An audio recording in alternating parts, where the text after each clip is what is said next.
আমরা সিলিন্ডারটি এখন আমাদের ব্লকের সাথে পুশ করে দেখব আমাদের রাবারিং বেল্ট ছাড়া, যাতে এটা ভিতরে কেমনভাবে পুশ হচ্ছে বা কোনো ধরনের জাম হচ্ছে কি না এরকমই, বা অতিরিক্ত ঢিলা হয়ে গেছে কি না ওইটা আগে আমাদের চেক করতে হবে।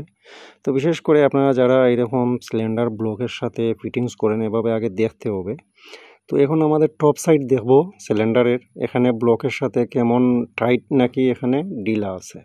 তো এখানে দেখতে পাচ্ছি পারফেক্ট আছে। এখন আমাদের যে রিং বেল আছে, ওয়াটার সেভিং বেল, এটা আমরা এখানে বসাবো। তো এটা ভালো করে আগে বসিয়ে নিই। বসিয়ে নেওয়ার পরে আমরা একটু গ্রিজ বা পেস্ট মাখিয়ে দিলে আরও ভালো হয়। আমরা বেল্টগুলো এখন পরিয়ে নিচ্ছি। তো বিশেষ করে এই ইঞ্জিনটির প্রতি মাসে একটি সিলিন্ডার লাগে। এটা 1 মাসের ভিতরে নষ্ট হয়ে যায় আমাদের সিলিন্ডার।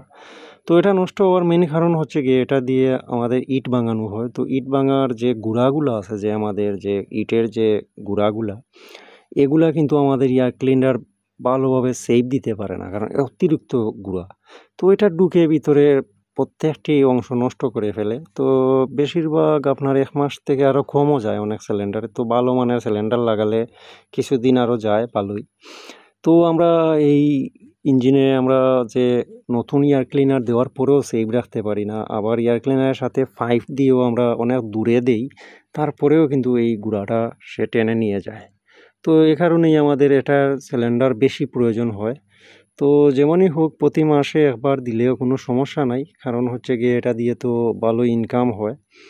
তো এখন আমরা এটা সিলিন্ডার পুশ করে নিয়েছি, দেখতে পাচ্ছি ব্লকের সাথে ভালোভাবেই আমাদের সিলিন্ডারের যে টপ সাইড যে কলার আছে খুব ভালোভাবেই এখানে বসে গেছে। তো আমরা এই ইঞ্জিনটির এখন রিংগুলা চেকিং করব যে এখানে রিং টাইট হয় কিনা। তো এক এক করে আগে আমরা দেখতে হবে রিংগুলা। তো বিশেষ করে প্রথমে আমাদের কম্বেশন রিং আছে যে কালোগুলা, ওইগুলো আমরা আগে পুশ করে দেখি আসলে এখানে কি অবস্থা। তো আমি কম্বেশন রিং দেওয়ার পরে দেখতে পাচ্ছি এটা ভালো আছে, এটা আপনার ঘষতে হবে না। আর এরপরে এভাবেই চেক করবেন, না হলে অনেকে আছে এভাবে জাম করে রিং তোলার পরে ইঞ্জিন হার্ড হয়ে যায়। তো এখন দেখা যাচ্ছে আমাদের অয়েল রিং কিন্তু ঘষতে হবে। তো এভাবেই আপনারা সিলিন্ডার চেকিং করে লাগাবেন ইনশাল্লাহ।